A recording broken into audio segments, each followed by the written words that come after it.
नमस्कार छात्रों, मैं सतवीर फिर से आपका हार्दिक स्वागत व अभिनंदन करता हूं डीएवी स्कूल के यूट्यूब चैनल व एग्री पॉइंट के यूट्यूब चैनल पर।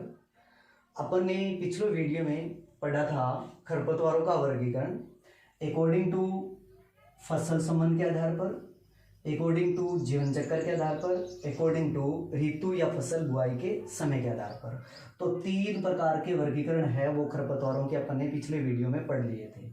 नेक्स्ट इस वीडियो में अपने पढ़ेंगे खरपतवारों का ही वर्गीकरण अकॉर्डिंग टू परपोषिता के आधार पर और अकॉर्डिंग टू पत्ती की संरचना के आधार पर, अकॉर्डिंग टू बीज पत्र के आधार पर, अकॉर्डिंग टू प्रजनन विधियों के आधार पर, अकॉर्डिंग टू भूमि के आधार पर। ठीक है, तो अपना 3 वर्गीकरण अपन ने पढ़ लिया था। चौथा जो वर्गीकरण है अकॉर्डिंग टू किसके बेस पर होगा, ये परपोषिता के आधार पर। तो परपोषिता के आधार पर जो खरपतवार हैं वो उनका क्लासिफिकेशन पढ़ने से पहले सबसे पहले अपने को ये पता होना चाहिए कि परपोषिता होती क्या है, और परपोषिता को समझने से पहले अपने को पता होना चाहिए कि परजीवी क्या है। ठीक है, परजीवी या परपोषी, परजीवी या फिर परपोषी क्या है। इनको देखो इंग्लिश में पैरासाइट बोलते हैं। क्या बोलते हैं? पैरासाइट। परजीवी क्या होते हैं तो ध्यान से देखिए, जैसे ये कोई जीव है, ठीक है, ठीक है ना। अब इसी जीव के अंदर या बाहर कोई दूसरा जीव रह रहा है और वो जीव है अपना भोजन किससे, इस जीव से क्या कर रहा है, ग्रहण कर रहा है। तो मतलब अपने भोजन के लिए पूर्ण रूप से ये जीव है वो किसके ऊपर डिपेंड कर रहा है, यानी निर्भर हो रहा है इस जीव के आधार पर, है ना, इस जीव के ऊपर डिपेंड कर रहा है।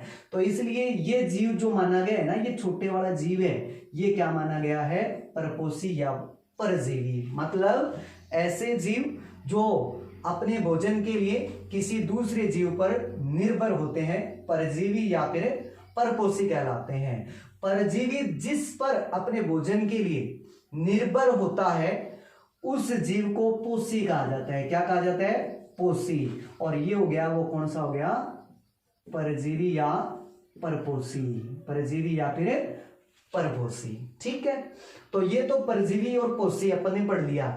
अब परपोषिता या परजीविता क्या होती है, तो जो परजीवी और पोषी अपने भोजन के लिए, मतलब परजीवी है वो किसके ऊपर डिपेंड कर रहा है, पोषी के ऊपर डिपेंड कर रहा है, निर्भर हो रहा है ना। तो परजीवी है वो किसके ऊपर रहेगा, पोषी के ऊपर रहेगा। तो परजीवी और पोषी का जो आपसी संबंध है ना, आपसी संबंध है, उस संबंध को ही अपने क्या कहेंगे, उस संबंध को ही क्या कहेंगे, परजीविता। क्या कहेंगे? परजीविता या फिर परपोषिता, परजीविता या फिर परपोषिता कहते हैं। आगे बात समझ में। तो इस परजीविता या परपोषिता के आधार पर खरपतवारों का वर्गीकरण।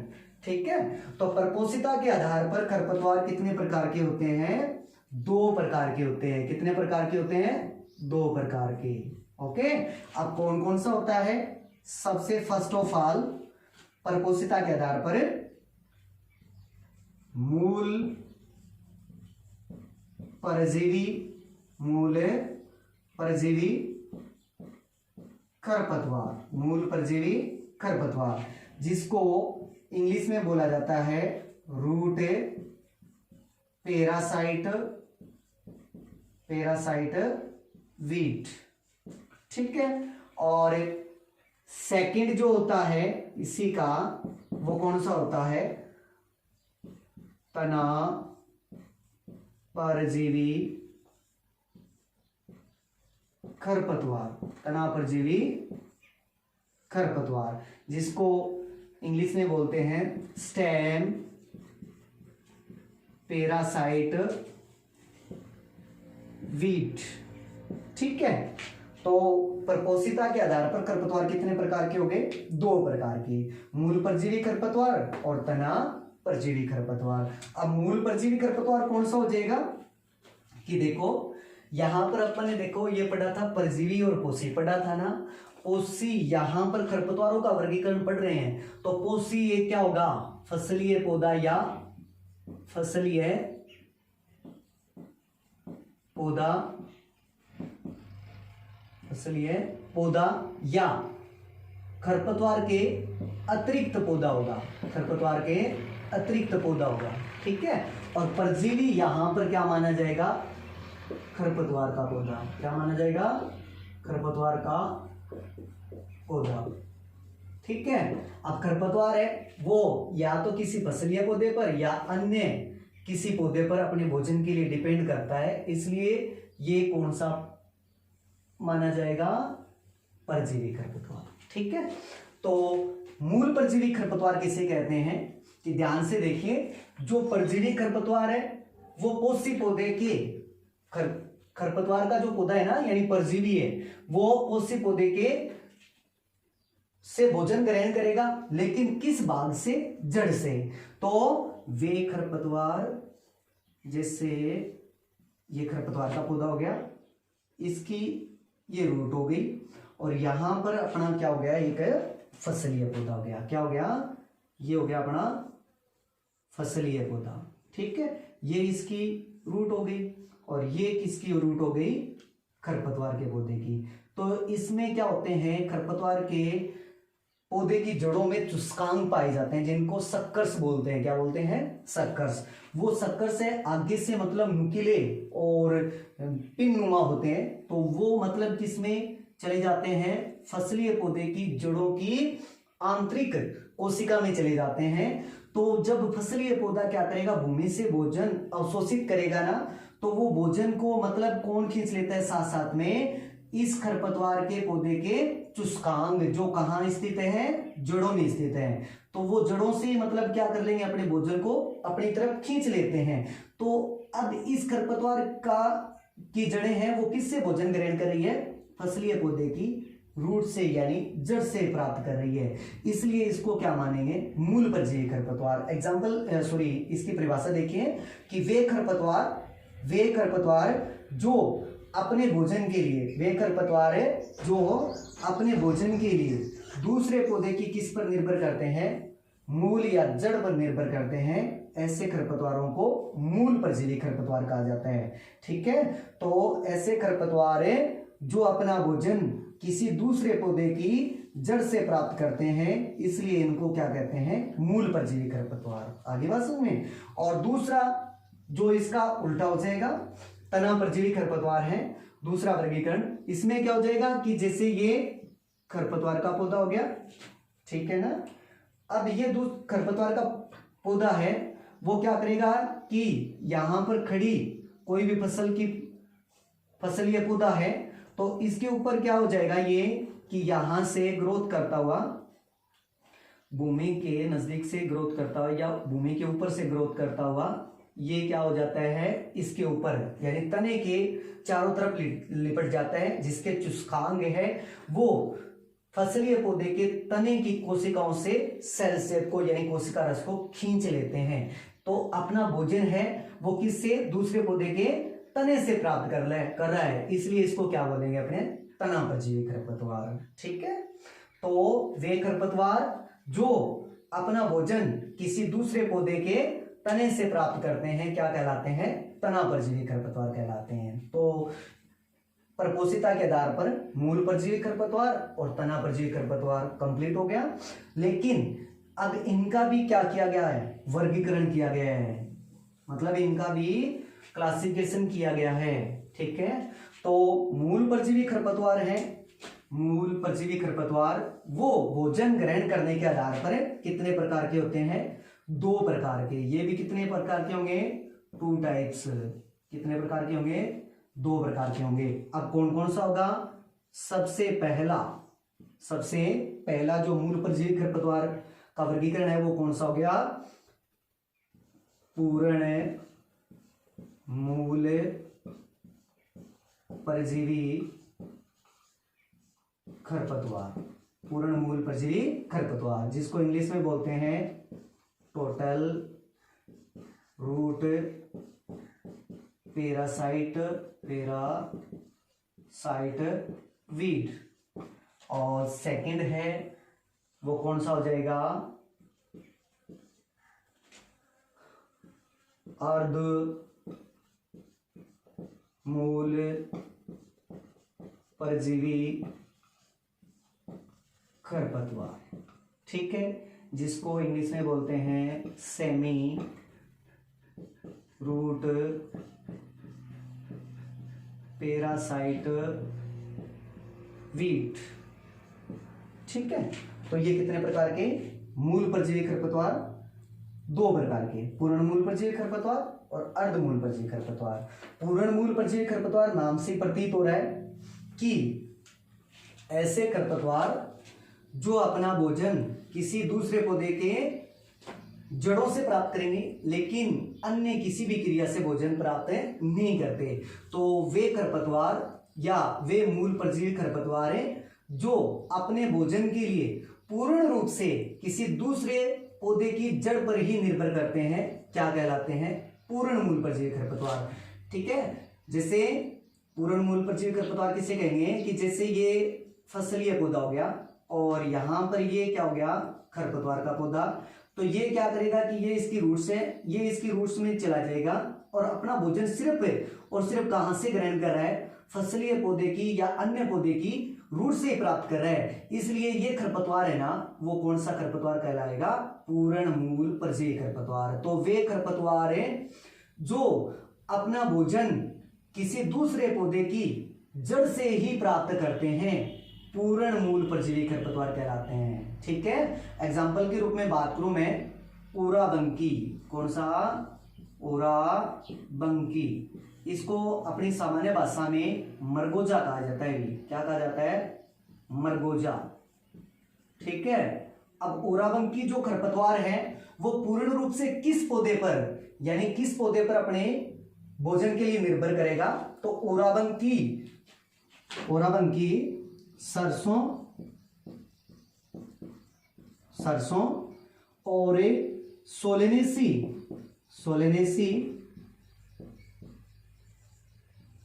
पादपों का कौन सा खरपतवार है?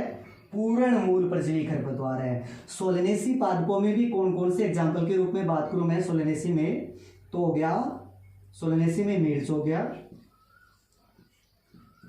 टमाटर हो गया, बैंगन हो गया, ठीक है। तो इन फसलों पर यानी इन पादपों पर, ये सोलेनेसी पादप के यानी सोलेनेसी फैमिली के पादप हैं, ठीक है। तो इन पादपों और सरसों की फसल, ये क्रूसीफेरी फैमिली की फसल है। तो सरसों, मिर्च, टमाटर, बैंगन, इन फसलों का ओराबंकी पूर्ण मूल परजीवी खरपतवार माना जाता है। ये कंपटीशन एग्जाम में भी पूछा जाता है कि सरसों का पूर्ण मूल परजीवी खरपतवार कौन सा है? तो ओराबंकी सरसों का पूर्ण मूल परजीवी खरपतवार है। और ऐसे पूछ लें कि ओराबंकी किस फैमिली के पादपों का पूर्ण मूल परजीवी खरपतवार माना जाता है, तब वहां पर आंसर हो जाएगा कौन सा? सोलेनेसी पादपों का पूर्ण मूल परजीवी खरपतवार है। ओके, ठीक है। दूसरा, अर्धमूल परजीवी खरपतवार। अर्ध का मतलब होता है आधा। अर्ध का मतलब क्या होता है? आधा। तो नाम से ही प्रतीत हो गया कि जैसे ये फसलीय पादप हो गया, ये इसकी रूट हो गई, ठीक है। यहां पर कोई खरपतवार होगा, ये इसकी रूट है खरपतवार के पौधे की, ठीक है। ये रूट्स इसके अंदर चली जाएगी, चुस्कांग इसके अंदर चले जाएंगे फसलीय पौधे के रूट्स में, ठीक है। तो ये क्या है कि रूट्स इसके अंदर जाकर भोजन ग्रहण करेगी, लेकिन आधा तो भोजन यहां से ग्रहण कर रही है और आधा भोजन क्या करेगी कि जब सनलाइट आएगी ना, प्रकाश संश्लेषण की क्रिया होगी, तो उस क्रिया से क्या करती है? भोजन ग्रहण करती है। तो आधा भोजन तो इस खरपतवार ने दूसरी फसल के पौधे की रूट से प्राप्त किया और आधा भोजन कहां से ग्रहण किया? प्रकाश संश्लेषण यानी सूर्य के प्रकाश से प्राप्त किया। तो आधा आधा भोजन प्राप्त हो रहा है, इसलिए मतलब ये क्या माना गया है? अर्धमूल परजीवी खरपतवार माना गया है, ठीक है। तो परिभाषा देखिए, वे खरपतवार जो अपने भोजन के लिए किसी दूसरे पादप के मूल पर और प्रकाश संश्लेषण दोनों भागों से ही भोजन ग्रहण करते हैं, ऐसे खरपतवारों को अर्धमूल परजीवी, यानी अर्ध रूप से तो किसी दूसरे पादप की जड़ों पर निर्भर करेगा और अर्ध रूप से प्रकाश संश्लेषण क्रिया पर निर्भर करता है, तो इसलिए ये क्या माना गया है, अर्धमूल परजीवी खरपतवार। इसका उदाहरण हो गया, एग्जाम्पल हो गया इसका कौन सा, स्ट्राइगा। कौन सा हो गया, स्ट्राइगा। ठीक है, स्ट्राइगा। तो स्ट्राइगा है वो अर्धमूल परजीवी खरपतवार है। किन फसलों का, तो किन किन फसलों में उगता है ये, ज्वार, बाजरा और कभी कभी मक्का में भी उग जाता है। ठीक है, लेकिन इन दोनों ही फसलों का अर्धमूल परजीवी खरपतवार माना जाता है, तो वो कौन सा माना जाता है, स्ट्राइगा माना जाता है। ठीक है, तो खरपतवारों का वर्गीकरण प्रपोषिता के आधार पर पहला मूल परजीवी खरपतवार था, जिसके दो टाइप हो गए, पूर्ण मूल परजीवी खरपतवार और अर्धमूल परजीवी खरपतवार। कंप्लीट है। सेकंड अपना टॉपिक प्रपोषिता के आधार पर ही दूसरा वर्गीकरण था तना परजीवी खरपतवार। कौन सा, तना परजीवी खरपतवार। तो तना परजीवी खरपतवार कौन सा होगा, नाम से प्रतीत है कि ऐसे खरपतवार जो अपने भोजन के लिए किसी दूसरे पादप के तने पर निर्भर करते हैं, क्या कहलाते हैं, तना परजीवी खरपतवार कहलाते हैं। अब तना परजीवी खरपतवार है, ये भी भोजन प्राप्त करने के आधार पर कितने प्रकार के, दो प्रकार के होते हैं। कितने प्रकार के, दो प्रकार के। कौन कौन सा, पहला हो गया पूर्ण तना परजीवी खरपतवार और दूसरा हो गया अर्ध तना परजीवी खरपतवार। ठीक है, इसको इंग्लिश में बोलते हैं टोटल स्टेम पैरासाइट वीट और इसको बोलते हैं semi stem parasite wheat.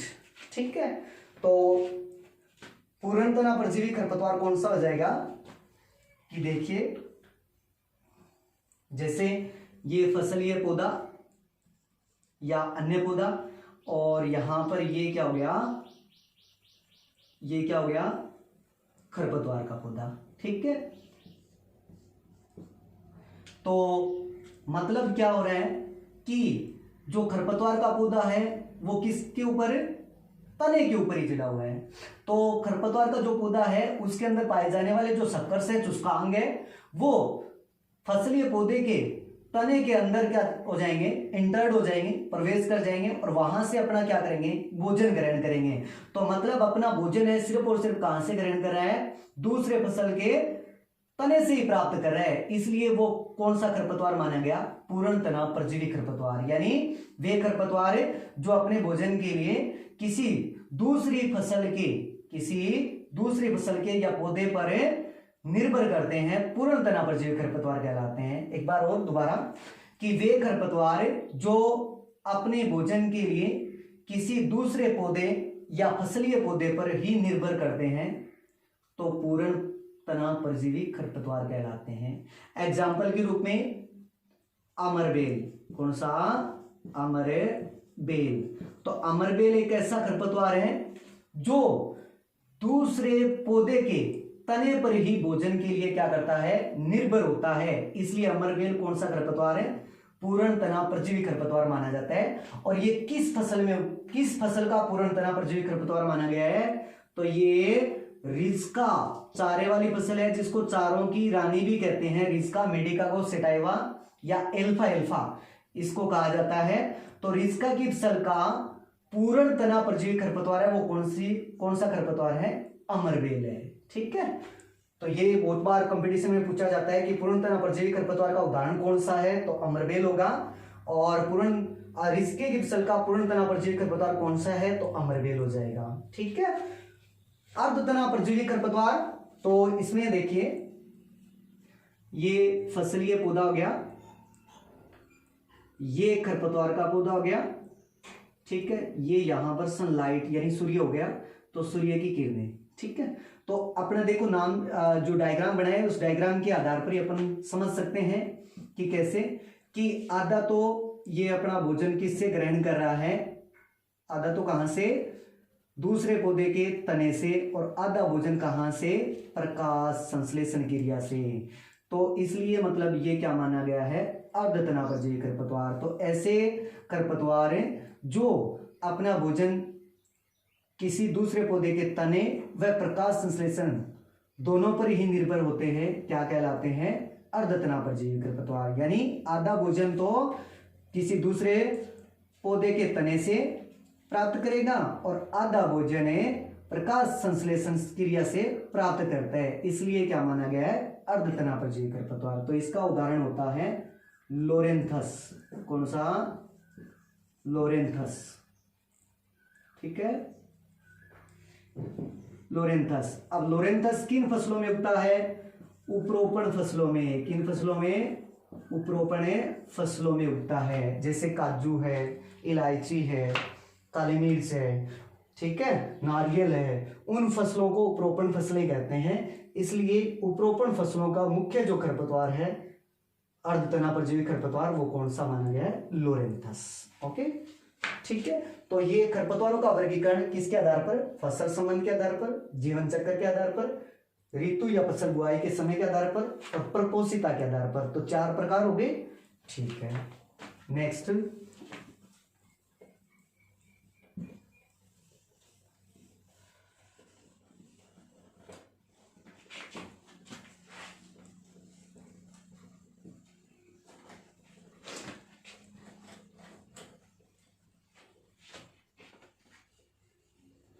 Next अपना 5वां जो वर्गीकरण है खरपतवारों का, वो अकॉर्डिंग टू पत्ती की संरचना के आधार पर, ठीक है, पत्ती की संरचना के आधार पर। तो पादपों में पाई जाने वाली जो पत्ती होती है, उस पत्ती में जो शिराविन्यास पाया जाता है, उस शिराविन्यास और पत्ती की लंबाई व चौड़ाई के आधार पर खरपतवारों को 2 भागों में बांटा गया है। तो ये 2 प्रकार के खरपतवार किसके आधार पर है, पत्ती की संरचना। तो पत्ती की संरचना पादपों में आपने देखी होगी, कुछ पादपों की पत्तियां ऐसे संकरी यानी पतली और सीधी होती है, और कुछ पादपों की पत्तियां ऐसे चौड़ाई लिए होती है ना। तो 2 प्रकार की पत्तियां पाई जाती है। अब इनमें जो शिराविन्यास पाया जाता है वो पत्ती की लंबाई के यानी लंबवत या समांतरी होता है, इसलिए इनमें समांतर शिराविन्यास है। इनमें क्या है, समांतर शिराविन्यास है, ठीक है। और दूसरी जो पत्ती है उसकी पत्ती की चौड़ाई क्या है, अधिक है। तो इनमें क्या है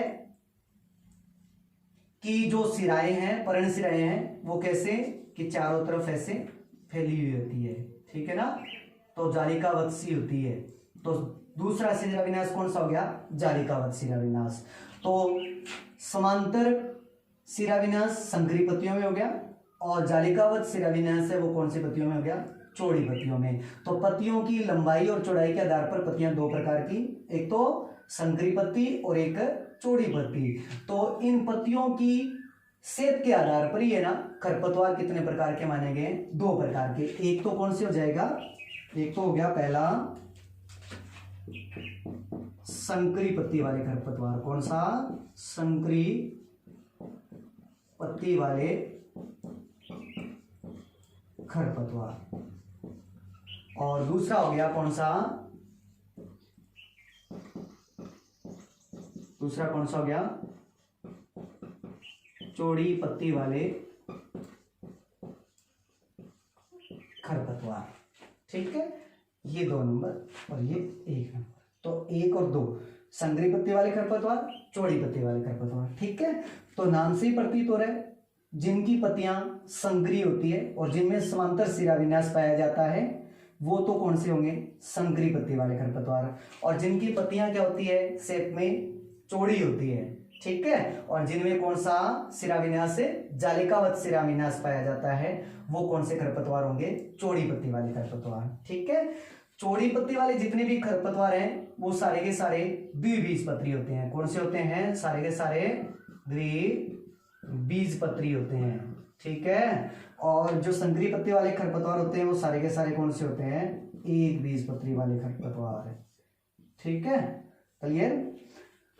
अब देखिए बीज पत्र होता क्या है, मैंने यहाँ एक बीजपत्री लिखा है और यहाँ पर द्विबीजपत्री लिखा है। तो जब किसी भी फसल का या कोई भी खरपतवार है या कोई पौधा है उसका बीज भूमि के अंदर गिर गया और वो नमी और उचित उचित श्वसन, उचित नमी और उचित स्पेस आदि की सहायता के कारण, ठीक है, वो क्या हो गया, अंकुरित हो गया। क्या हो गया, अंकुरित हो गया। तो अंकुरण के बाद जो नवजात क्या बीज का एपिकोटाइल है वो किस में, ऐसे पत्तियों में रूपांतरित हो जाता है। इस संरचना को ही क्या बोला जाता है, बीज पत्तर कहा जाता है। क्या कहा जाता है, तो बीज पत्तर है। ठीक है, तो बीज पत्तर के आधार पर एक तो पौधा होता है एक बीजपत्री और दूसरा पौधा होता है द्विबीजपत्री। मतलब जिनका बीज एक भाग में ही बना रहे, यानी दो भागों में डिवाइड न हो या बंटे नहीं, वो तो एक बीजपत्री। और जिनका बीज है वो दो भागों में बंट जाए बीजपत्र, वो क्या कहलाता है, द्विबीजपत्री। ठीक है, जैसे चना है तो चने की का जो दाना है वो दाल में यानी दो भागों में बंट जाता है तो द्विबीजपत्री हो गया। गेहूं है तो उसका दाना है वो दो भागों में नहीं बढ़ता, यानी बीजपत्र दो भागों में नहीं बढ़ता, इसलिए वो क्या माना गया, एक बीजपत्री। ठीक है, तो खरपतवार अपना पत्ती की संरचना के आधार पर, एक तो संकरी पत्ती वाले खरपतवार, तो संकरी पत्ती वाले खरपतवारों में समांतर शिरा विन्यास होगा। ठीक है, जो सारे के सारे एक बीजपत्री हैं। और चौड़ी पत्ती वाले खरपतवार हैं उनमें जालिकावत शिरा विन्यास है और जो सारे के सारे कौन से हैं, द्विबीजपत्री है। ठीक है, तो संकरी पत्ती वाले खरपतवार कौन से होंगे, संकरी पत्ती वाले खरपतवार एग्जाम्पल के रूप में अपने बात करें तो जैसे गेहूं सा, कौन सा, गेहूं सा एक बीजपत्री है। ठीक है, और संकरी पत्ती वाला खरपतवार है दूब घास जिसको साइनोडोन डेक्टाइलोन भी बोलते हैं, मुथा जिसको साइप्रस रोटंडस भी बोला जाता है। ठीक है, जंगली धान जिसको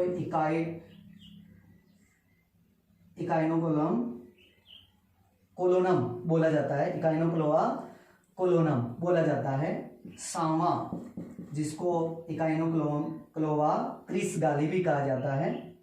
ठीक है, उसके बाद अपने बात करें बरूम, सोरगम, हेल्पेंस, ये भी संकरी पत्ती वाला खरपतवार है। तो ये सारे के सारे तो कौन से खरपतवार हैं, संकरी पत्ती वाले खरपतवार। ठीक है, और चौड़ी पत्ती वाले खरपतवार कौन से हो जाएंगे, जिनकी पत्तियां चौड़ी हो और जिनमें जालिकावत शिरा विन्यास हो, चौड़ी पत्ती वाले खरपतवार कहलाते हैं। चौड़ी पत्ती में एग्जाम्पल के रूप में बात करूं मैं, बथुआ हो गया, चिनोपोडियम एल्बम हो गया, ठीक है, सेंजी हो गया, मेलिलोटस एल्बा और मेलिलोटस इंडिका हो गया, दूधी, यूफोर्बिया हिटा और यूफोर्बिया माइक्रोफिल हो गया, सत्यानासी जिसको आर्जिमोन मेक्सिकाना भी कहते हैं, हिरण खुरी सामान्य भाषा में अपने बेलड़ी कहते हैं इसको, हिरण खुरी का बॉटनिकल नेम है कॉन्वनगुलस आर्वेंसिस। ठीक है, कृष्ण नील एनागेलिस आर्वेंसिस। तो ये सारे के सारे कौन से खरपतवार हैं, चौड़ी पत्ती वाले खरपतवार, क्योंकि इनमें कौन सी पत्तियां पाई जाती है, इस प्रकार की चौड़ी पत्तियां, और जालिकावत शिरा विन्यास होता है इनमें। ठीक है, और इनमें कोई कैसी पत्तियां पाई जाती है, संकरी पत्ती, और जिनमें कैसा समांतर शिरा विन्यास पाया जाता है। तो ये संकरी पत्ती वाले खरपतवार और ये चौड़ी पत्ती वाले। तो पत्ती की संरचना के आधार पर कितने प्रकार के खरपतवार हो गए, दो प्रकार के। एक तो हो गया संकरी पत्ती वाले खरपतवार और दूसरा हो गया चौड़ी पत्ती वाले खरपतवार। ठीक है, ओके, इस वीडियो में अपने यहीं तक पढ़ेंगे। नेक्स्ट वीडियो में अपने बीजपत्र के आधार पर खरपतवार, प्रजनन विधियों के आधार पर खरपतवार और भूमि के आधार पर खरपतवार पढ़ेंगे। ठीक है, तब तक के लिए आप घर पे रहें, सुरक्षित रहें। Thank you.